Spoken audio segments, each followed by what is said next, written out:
윤동주의 시 가운데 자화상이라는 시가 있습니다. 제가 읽어드리겠습니다. 산모퉁이를 돌아 논가 외딴 우물을 홀로 찾아 가선 가만히 들여다봅니다. 우물 속에는 달이 밝고 구름이 흐르고 하늘이 펼치고 파란 바람이 불고 가을이 있습니다. 그리고 한 사나이가 있습니다. 어쩐지 그 사나이가 미워져 돌아갑니다. 돌아가다 생각하니 그 사나이가 가엾어집니다. 도로가 들여다보니 사나이는 그대로 있습니다. 다시 그 사나이가 미워져 돌아갑니다. 돌아가다 생각하니 그 사나이가 그리워집니다. 우물 속에는 달이 밝고 구름이 흐르고 하늘이 펼치고 파란 바람이 불고 가을이 있고 추억처럼 사나이가 있습니다. 우물에 비친 세상은 가을이라 맑고 깨끗한데 그 우물에 비친 자신의 얼굴은 밉습니다. 그리하여 시인은 자신의 얼굴을 제대로 쳐다볼 수가 없어 고개를 돌립니다. 다시 쳐다보지만 여전히 밉습니다.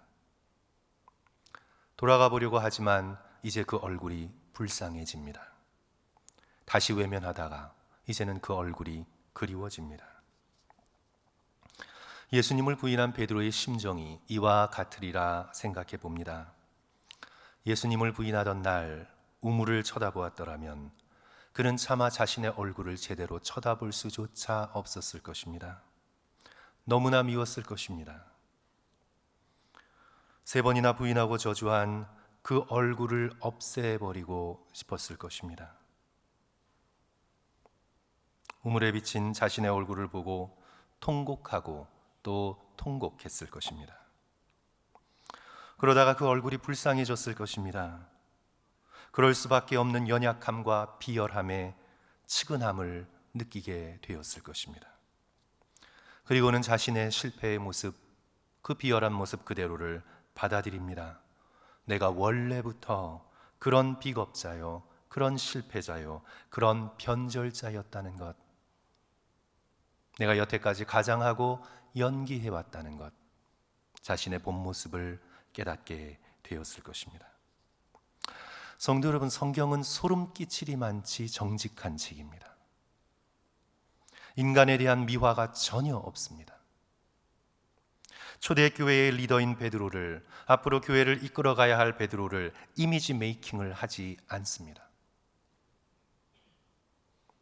그가 예수님을 3번이나 부인하고 저주했던 비겁자요, 실패자요, 변절자였음을 아무런 포장 없이 그대로 우리에게 드러내 보여주고 있습니다. 이방인의 사도인 사도 바울도 그대로 드러내 보여줍니다. 내가 전에는 비방자요, 박해자요, 폭행자였다고 고백합니다. 교회를 이끌어갈 두 리더를 우리에게 모두 인간적으로 볼 때 그대로 쳐다볼 수 없는 부끄러운 자화상을 가진 그 모습 그대로 성경은 정직하게 우리에게 알려주고 있습니다. 성도 여러분, 어디 이 두 사도뿐입니까? 이스라엘의 믿음의 조상인 아브라함의 실패는 낯이 뜨거울 정도입니다. 오고 올 메시아의 표상인 다윗의 범죄는 놀라워 입을 가리게 될 정도입니다. 인간은 한 거풀만 들춰내면 자기 자신조차 감당할 수 없는 죄와 기만이 가득합니다.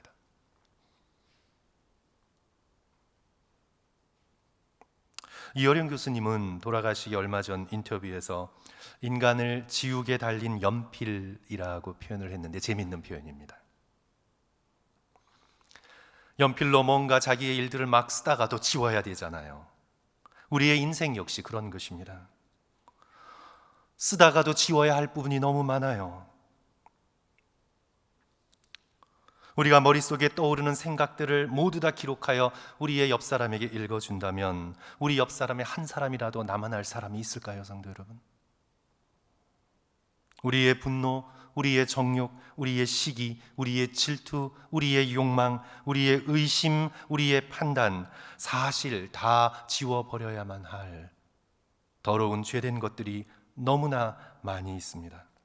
우리 인생에서 스스로 보기에도 부끄럽고 외면하고 싶은 일들이 널려 있습니다. 이제 정말로 중요한 것은 스스로의 죄와 실패를 꾸미지 않고 있는 그대로 바라보고 직면할 수 있는 정직함입니다.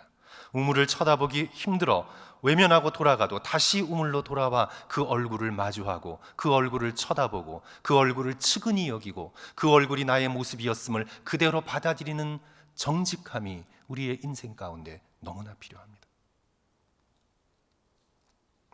그리하여 사도 베드로의 오늘 이 통곡은 너무나 중요합니다. 성도 여러분, 영적으로 볼 때 가장 위험한 사람은 자기 확신으로 꽉 들어찬 사람입니다. 그런 사람들이 가장 위험합니다. 내가 항상 옳았고 항상 옳아왔으며 앞으로도 항상 내가 옳을 것이라는 자기 확신으로 가득 찬 사람, 가장 위험한 사람입니다. 부모 중에서도 가장 위험한 부모가 어떤 부모냐면 내가 진정으로 내 자녀를 사랑한다라고 자기 확신에 가득 찬 부모가 가장 위험합니다. 저는 어린 자녀를 키우는 어느 어머니의 울면서 내어뱉었던 이런 고백을 기억하고 있습니다. 육아가 버겁게 느껴지던 어느 날 아이를 힘겹게 목욕을 시키는데 말을 잘 안 듣는 거예요. 그 순간 육아에 대한 힘들었던 감정이 확 밀려들면서 순간적이지만 아이를 붙들고 격렬하게 흔들며 협박한 거예요. 너 말 안 들으면 내가 가만두지 않을 거야. 아이가 그 분노를 눈치챘는지 아이가 갑자기 눈을 내리깔고 조용해지고 겁을 먹더라는 거예요. 그 이후에 이 어머니는 스스로 놀라 한참을 울었습니다. 내가 내 기분에 따라, 내 컨디션에 따라 얼마든지 아이에게 위해를 가할 수 있는 나는 죄인이구나. 내가 부모로서 자녀를 사랑한다라는 그 사랑의 확신에 앞서 내가 죄인이구나. 이것을 깨닫는 것이 얼마나 중요한지 모릅니다, 성도 여러분. 그 후로는 자녀를 향한 사랑에 대한 자기 확신이 서지 않더래요. 그래서 이 어머니는 항상 말했어요. 부모가 자녀를 사랑하는 것보다 사실 자녀가 부모를 더 조건 없이 사랑한다고. 자녀를 향한 자기 사랑에 확신이 쓰지 않는 거예요. 성도 여러분, 어쩌면 모성애도 신화일 수 있습니다.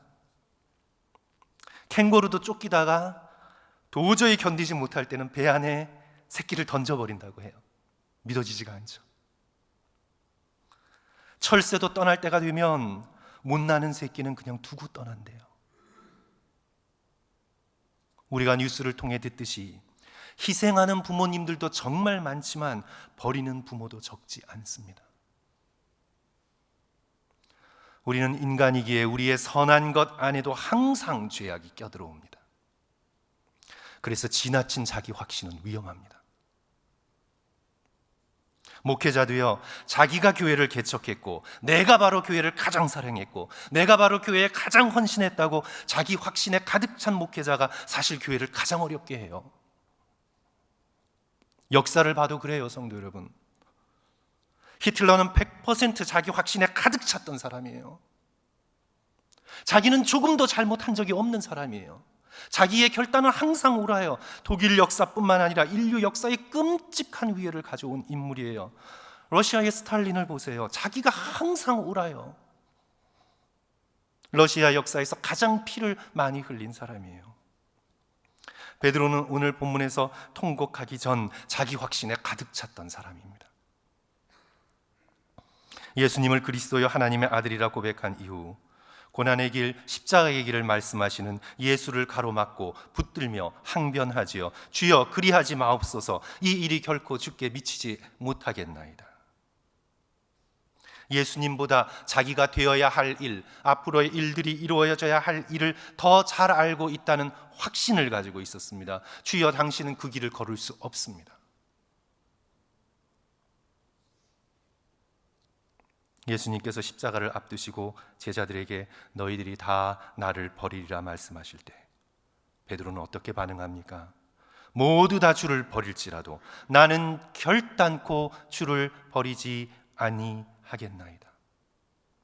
그런 자기 확신에 가득 차 있었습니다.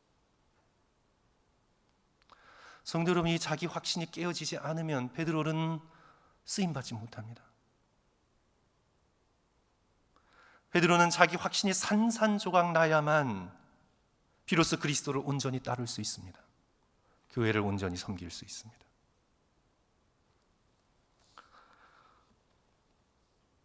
오늘 본문은 우리가 너무나 잘 아는 본문 말씀입니다. 예수님께서 베드로의 성품을 보시고 예언하신 대로 베드로는 3번이나 예수님을 부인합니다.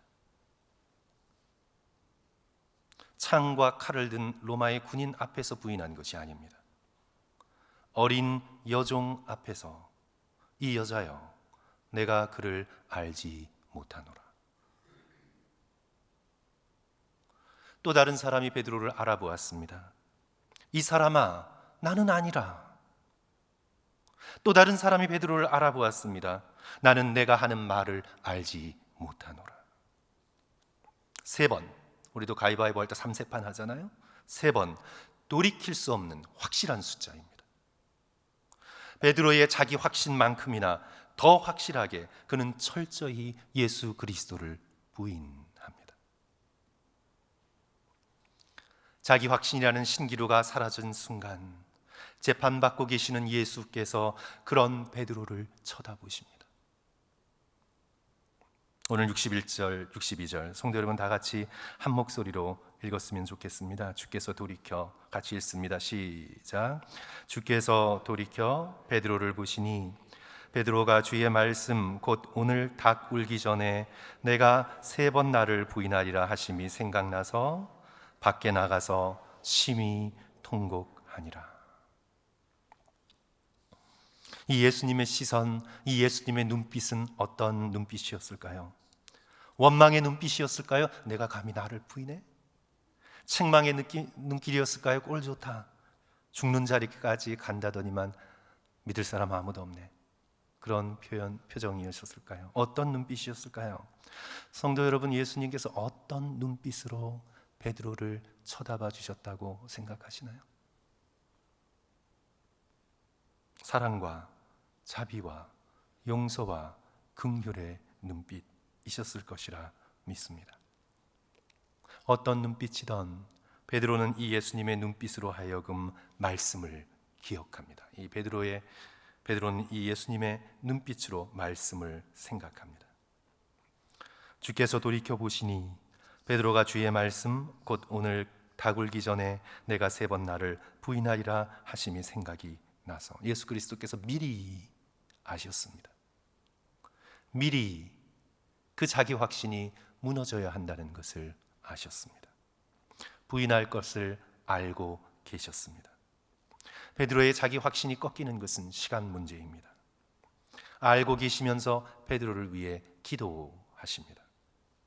누가복음 22장 31절 32절 시몬아 시몬아 보라, 사단이 너희를 밀가부르듯 하려고 요구하였으나 그러나 내가 너를 위하여 내 믿음이 떨어지지 않기를 기도하였노니 너는 돌이킨 후에 내 형제들을 굳게 하라. 부인할 것을 미리 아시고 사단으로부터 지켜주려 기도하시고 사명까지 미리 맡겨 주십니다. 우리의 실패를 아시고 지켜주시고 사명까지 미리 맡겨주십니다. 너는 돌이킨 후에 내 형제를 굳게 하라. 예수님께서는 우리의 인간성의 밑바닥을 다 아시고도 우리를 사랑하시고 우리를 위해 기도하시고 약속을 주시고 그 은혜를 기억하도록 용서와 자비의 눈길을 베풀어 주십니다. 우리의 자기 확신은 무너져야 합니다. 세상은 자기 확신에 똘똘 찬 사람을 영웅이라고 하고 리더라고 할지 모르지만 영적으로 볼 때 자기 확신은 위험합니다. 예수 그리스도를 온전히 섬기기 위해 우리의 자기 확신은 무너져야 합니다. 베드로는 이런 자기 확신에 가득 차서는 절대로 예수 그리스도를 위해, 교회를 위해 사역할 수 없습니다. 그는 철저히 무너져야 합니다. 우물에 비친 자신의 못난 자화상을 바라보며 철저히 통회해야 합니다.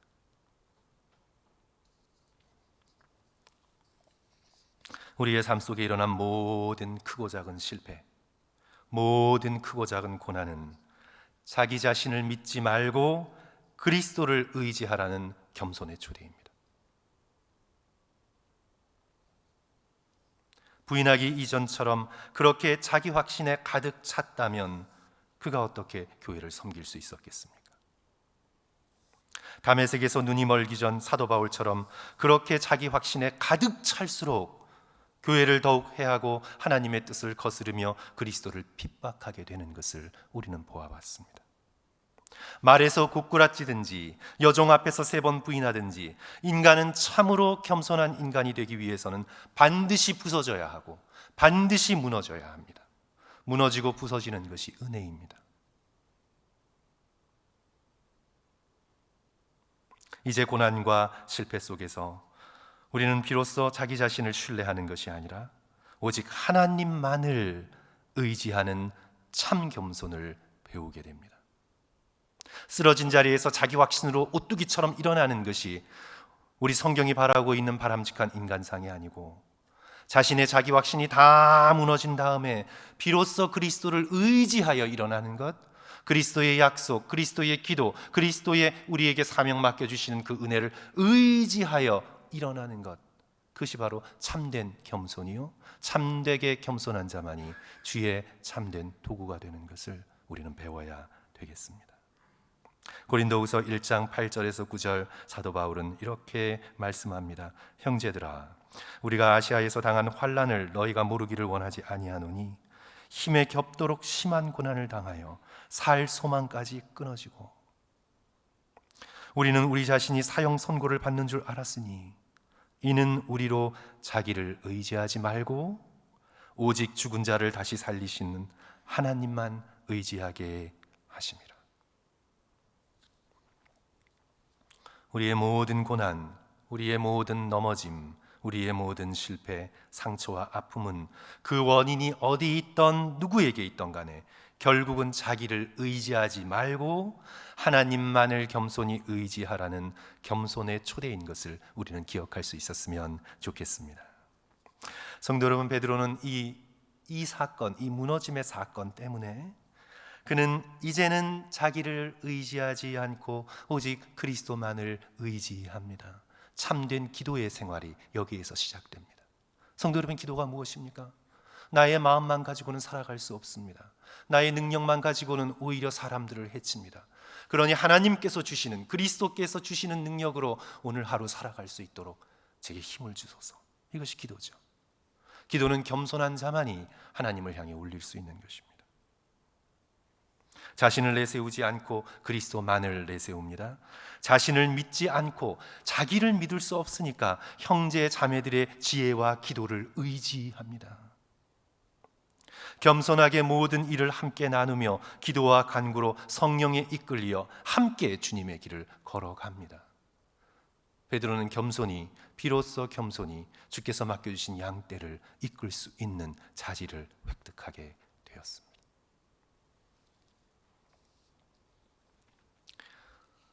에스텔 프랭클이라는 유대인 심리학자가 거룩한 치유라는 책에서요, 유대교 전통에서 내려오는 한 이야기, 전설을 우리에게 소개해주고 있는데 성경과 연결이 되는 전설이에요. 출애굽한 이스라엘이 하나님을 배반하고 황금 송아지를 만들어 춤추며 뛰놀며 섬기잖아요.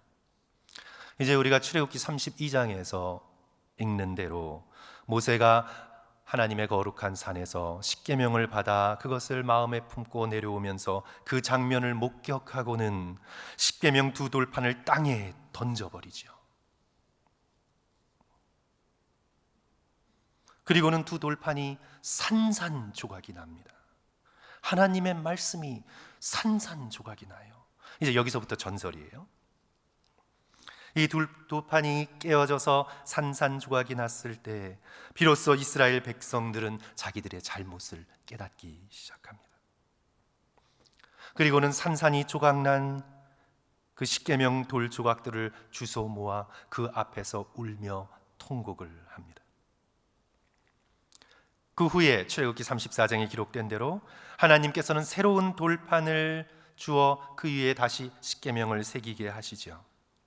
이제 전설에 따르면 이스라엘 백성은 깨어진 첫 번째 돌판의 조각들을 갖다 버리지 않습니다. 그 깨어진 조각들을 다 모아서 두 번째 온전한 십계명 돌판과 함께 언약궤에 보존합니다. 그리고는 매년 대속죄일에 깨어진 돌판과 온전한 돌판을 동시에 바라보며 자신의 끔찍한 실패에도 불구하고 이스라엘을 버리지 않으신 하나님의 신실하심을 찬양하게 됩니다. 저는 베드로도 예수님을 부인한 이 사건을 절대 잊지 않았을 것이라고 믿습니다. 성도 여러분, 어떻게 잊겠습니까? 닭은 매일매일 웁니다. 닭은 매일매일 울어요.